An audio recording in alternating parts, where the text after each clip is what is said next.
আমি প্রথমে শম্পা সেনের কাছে যাব। শম্পা সেন এই কথা যে বলেছেন সুজন চক্রবর্তী, রাম নবমী বাংলার উৎসব নয়।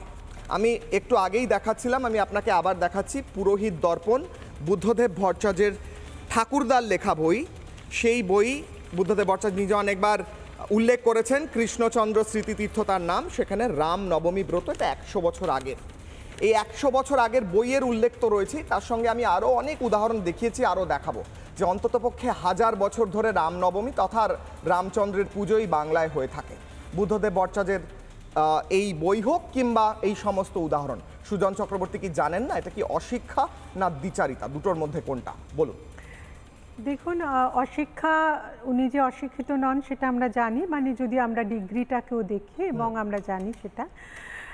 দ্বিচারিতা কি দ্বিচারিতা নয়, কি কালচারাল ওনার যে পলিটিক্যাল দৃষ্টিভঙ্গি বা পলিটিক্যাল কম্পালশন, সেখান থেকে দাঁড়িয়ে উনি কি বলছেন সেটা ওনার ব্যক্তিগত মত। আমি এটুকু বলতে পারি, বাংলার কালচারাল ইথোসে যে রামনবমী পালন চারিদিকে দুর্গোৎসব পালনের মতোই হতো তা নয়, কিন্তু তা বলে হবে না এটাও নয়।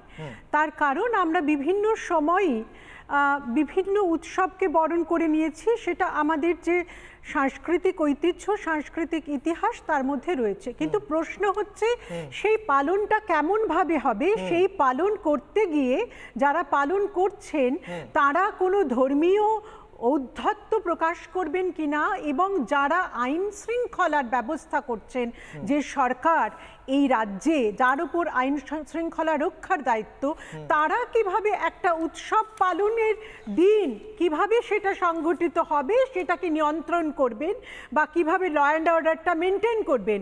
সুতরাং উৎসব পালনের ক্ষেত্রে কোথাও কোনো বাধা থাকতে পারে বলে আমার মনে হয় না। কিন্তু আমার কথা হচ্ছে সুজন চক্রবর্তী তো এটা বলছেন না।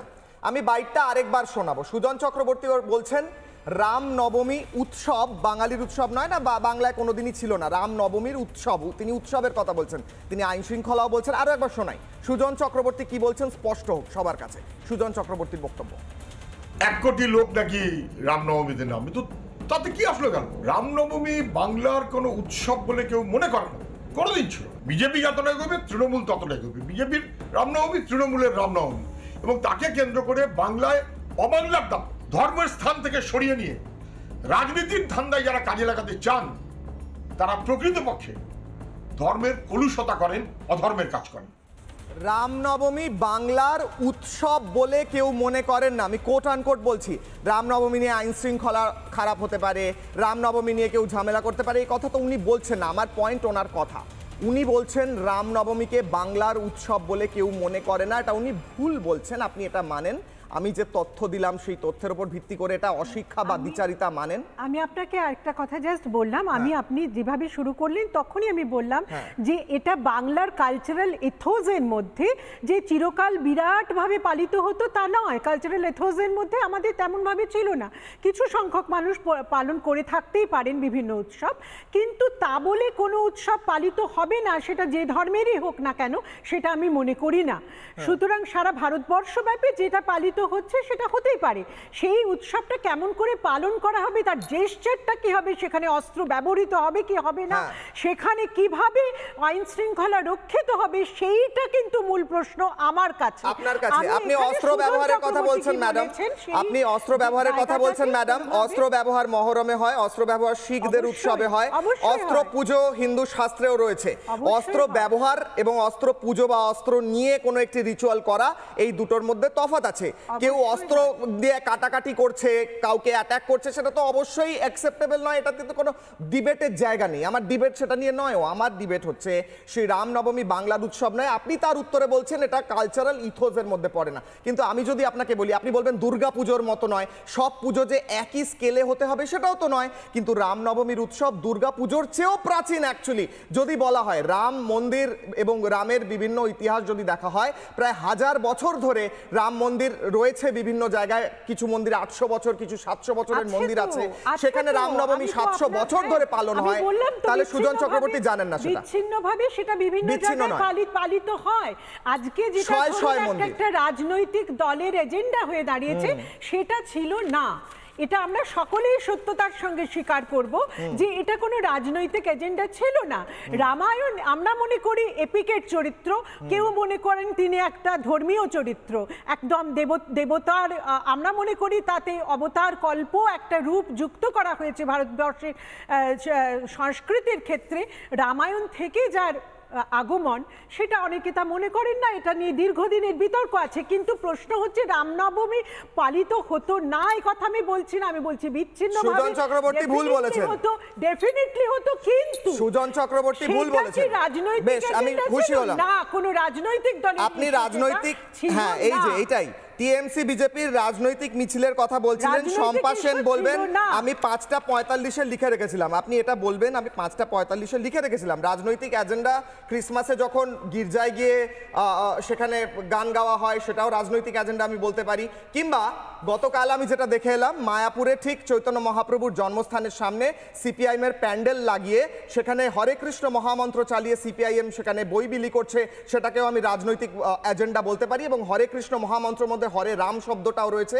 সিপিআইএম এর প্যান্ডেলে সেটা বাজছিল গতকাল মায়াপুরে শ্রী চৈতন্য মহাপ্রভুর জন্মস্থানের সামনে।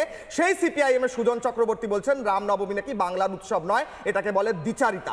অশিক্ষিত কিনা আমি জানি না, দ্বিচারিতা বিশেষভাবে। আমি রামানন্দ তীর্থ মহারাজের কাছে, মহারাজ রামনবমী বাংলার উৎসব নয়। শম্পা ম্যাডাম বলছিলেন যে ওনার কথা উনি সমর্থন করছেন না বলেই আমি মেনে নিচ্ছি, উনি বলছেন রামনবমী অবশ্যই বাংলার উৎসব। কিন্তু সুজন চক্রবর্তীর কথায় ফিরি, রামনবমী বাংলার উৎসব নয়, এই কথাটা অশিক্ষিতের কথা না দ্বিচারিতার কথা, কোনটা বলবেন দ্রুত? দেখুন, দুর্গাপুজোর ইতিহাস আমরা 200, 250, 300 বছর, 400 বছরের পরিষ্কার ইতিহাস পাই। কিন্তু আমি কিছু কিছু জায়গার কথা আপনাকে বলবো। রামপুরহাট ও রঘুনাথগঞ্জ, রামরাজাতলার মন্দিরের কথা আমরা সবাই জানি। মালদা জেলাতে ওখানে প্রায় 800 বছর পুরনো রাজারামের মন্দির রয়েছে, সেখানে আজকে প্রায় 1000 বছর ধরে রামনবমী মহাসমারোহে পালিত হচ্ছে। 2 নম্বর বিষয়, বাংলাদেশেও মাদারীপুরে কালিয়া রাজারাম মন্দির এবং চট্টগ্রামের রাম মন্দির 800-900 বছরের ডকুমেন্টেড রাম মন্দির রামনবমী পালন করার ইতিহাস রয়েছে 1000 বছর। আমি আরেকটু আপনাকে অ্যাড করে দিই, কেবল কলকাতার মধ্যে আপনি কেবল ঠাকুর রামকৃষ্ণ পরমহংসদেবের কথা বললেন, রানী রাসমণির গৃহদেবতা রঘুবীর, হাটখোলা দত্তবাড়ির গৃহদেবতা রঘুবীর, যার নামে পরবর্তীকালে শিব মন্দির প্রতিষ্ঠা হয়, রামেশ্বর শিব, আমরা প্রত্যেকে জানি হাটখোলাতেই। এবার আপনাকে একটা কথা বলি, সেটা হলো এই যে মানে আমাদের সুজনবাবু যে কথাগুলো বলেছেন, আমি ওনাকে একটা কথা জিজ্ঞেস করতে চাই। আপনারা যদি পরম্পরার কথা বলেন বা ঐতিহ্যের কথা বলেন, তাহলে 1848-এর 21শে ফেব্রুয়ারির আগে তো এই কমিউনিস্ট শব্দটাই কেউ জানতো না। তাহলে সেটা কি আজকের কালচার? মার্কস অ্যাঙ্গেল যতদিন না বলেছে 1848, আমি বেশি দিনের কথা বলছি না, 1917-র আগে কমিউনিস্ট পার্টি বলেই তো কিছু ছিল না ভারতবর্ষে। আর 1967-র আগে মার্ক্সবাদী কমিউনিস্ট পার্টিও ছিল না। আপনারা কাকে বলছেন কৃষ্টি? মাও সেতুং যে কাজগুলো করেছিলেন চীনে, স্টালিন যে কাজগুলো করেছিলেন সেগুলো কৃষ্টি? আপনারা আমাদের যে ভারতীয় সনাতনী সংস্কৃতি 800 বছর, 1000 বছর, সেগুলিকে আপনারা অস্বীকার করে দিচ্ছেন, করে দিয়ে বলছেন এগুলো আমাদের কালচার নয়। ঈদটা কি কালচার? আচ্ছা, খুব ভালো কথা। বড়দিনে যখন জিঙ্গেল বেল হয় সেটা কি কালচার? তাহলে যদি এই ঈদের ইতিহাস দেখুন, এই বড়দিনের ইতিহাস দেখুন, আর রামনবমী পালনের ইতিহাসও দেখুন, এবং পাশাপাশি একটা কোয়েশ্চেন করছি। আমার কথা হচ্ছে ঈদ পালন, বড়দিন পালন সব, হ্যাঁ আমি আসছি, সব পালনে আমার কোনো আপত্তি নেই, কিন্তু আমি কখনো সুজন চক্রবর্তীকে বলতে শুনিনি যে ঈদ কখনো বাঙালিদের কালচারই ছিল না, বা বড়দিন কখনো বাঙালিদের কালচারই ছিল না। রামনবমী কখনো বাঙালিদের উৎসব নয়, সেটা উনি বলতে পারেন কেন? উনি বলতে পারেন কারণ হিন্দুরা সহনশীল এবং সব সহ্য করে নেবে। আমি জানি এটাও সহ্য করে নেব আমরা, আমি হিন্দু হয়ে বলছি, কারণ আমরা গিয়ে আক্রমণ করি না কাউকে, কারুর গলা কেটে ফেলে দিই না। নানা ধরনের কন্টেন্ট দেখার জন্য লাইক করুন, শেয়ার করুন আমাদের ফেসবুক পেজ, সাবস্ক্রাইব করুন আমাদের ইউটিউব চ্যানেল। পাশাপাশি অন্যান্য ব্রেকিং নিউজের জন্য অবশ্যই চোখ রাখুন রিপাবলিক বাংলায়।